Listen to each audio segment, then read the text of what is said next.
As we've seen already in the course, the Second World War was a pivotal turning point in the history of disability in many ways.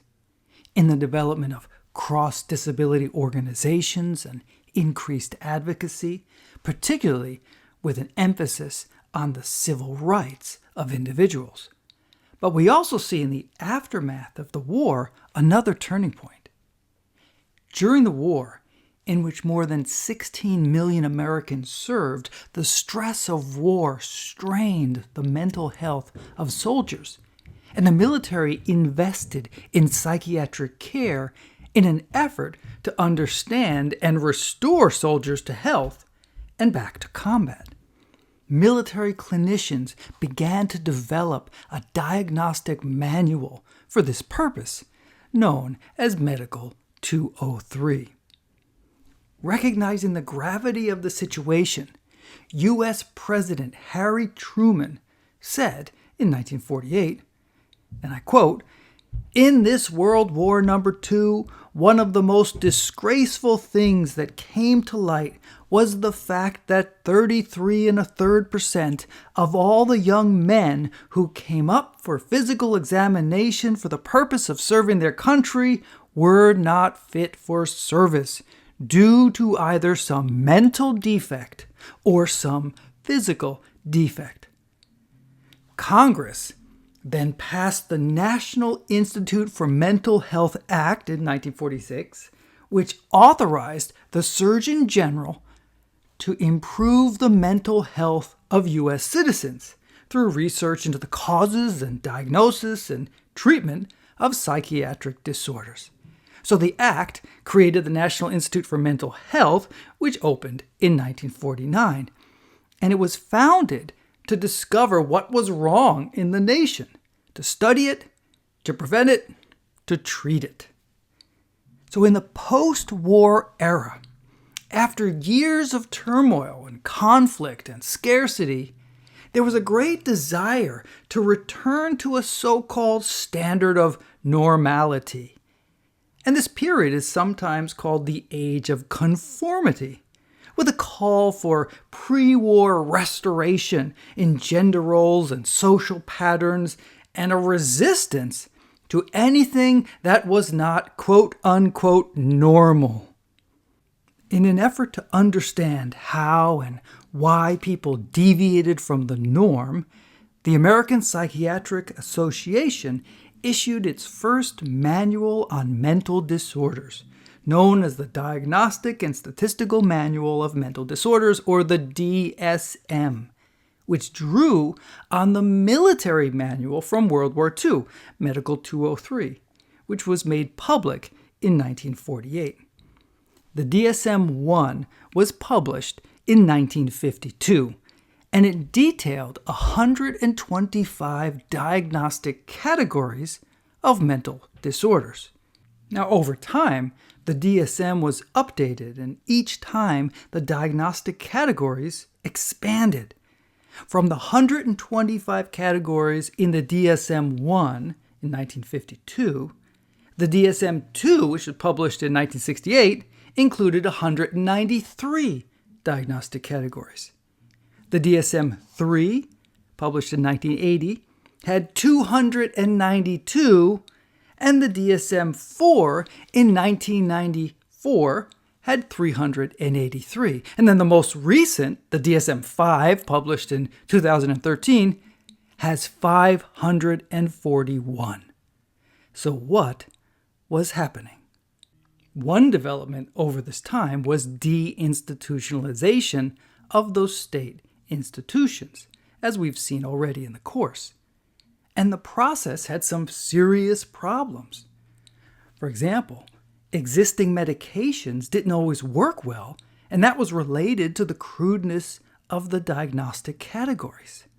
And policymakers didn't adequately fund community-based treatment programs, which depended on state and federal funding, so these lacked the resources to sufficiently help. And finally, policymakers failed to address the shelter problem, creating little or no affordable options for those who were removed from institutions and then they were dumped on the streets, which increased homelessness and, as we have already seen, moved many from psychiatric care or disability facilities to jails and prisons. Now, at the same time, this period of deinstitutionalization also led to an increased understanding of mental illness because it thrust the issue squarely in the public eye. Communities once again had to face the reality rather than ignore it as a matter hidden away in those very institutions. So there was an increased visibility of mental illness, and this led to increased pressure to address it and a tremendous advancement in diagnosis. Now, it's been argued that this exposure to the public led to increased discussion of mental illness as part of human life, and this slowly contributed to the acceptance of psychiatric care and a modest reduction, if not elimination, of stigma. So again, this is a slow process, but this period played an important part. There was also growth in the pharmaceutical industry's interest in mental illness, and targeted medication required better diagnosis. And the two went hand in hand.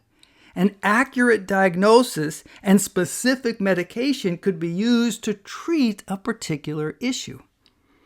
Now, we've noted early in the course, when we looked at the rise of institutions back in the 19th century, how that led to the very first categorization of disability, separating developmental and intellectual disability from those who were psychotic and deemed violent. But once they were institutionalized, there was little to no concern for any further diagnosis beyond that. So simply lumping people into these warehouses required no further understanding. Now, in this age of deinstitutionalization, combined with the new medications and therapies and programs, diagnostic classification advanced, and outpatient facilities wanted better medications to treat their patients. And with this, we see an increasing number of medications. Antidepressants for depression, and lithium for mania, and stimulants for lethargic patients, Thorazine and Ritalin, and so forth. And these developments overlapped in the 1970s, 80s, and 90s with parents and teachers and research foundations and lobbyists and philanthropists and advocates calling for better ways to diagnose and help children. And remember, thanks to federal legislation, children could no longer be denied an education after 1975. So thousands of children that a generation before would have been invisible because they were locked away or warehoused in an institution were now visible in schools and in public. And the pharmaceutical industry was very interested in this and advertised specific medication to help, as you see here for this ad for Ritalin, a miracle drug. It was billed for helping children. With such research and development, it was hoped that all of this would reduce the stigma surrounding mental illness by pointing out that there was a biological basis for mental illness, that this wasn't a matter of weak character or bad parenting, and often again there was concern about bad motherings that we've seen before with their autism video, the refrigerator mother. So we move beyond the notion of it being weak character or parental blame or some moral failing. But these were like any other illness and could be understood and treated if properly diagnosed. So the culture was slowly starting to recognize that mental illness was not a matter of personal weakness or character flaws, as it had been viewed before, but it was only slowly starting to recognize this.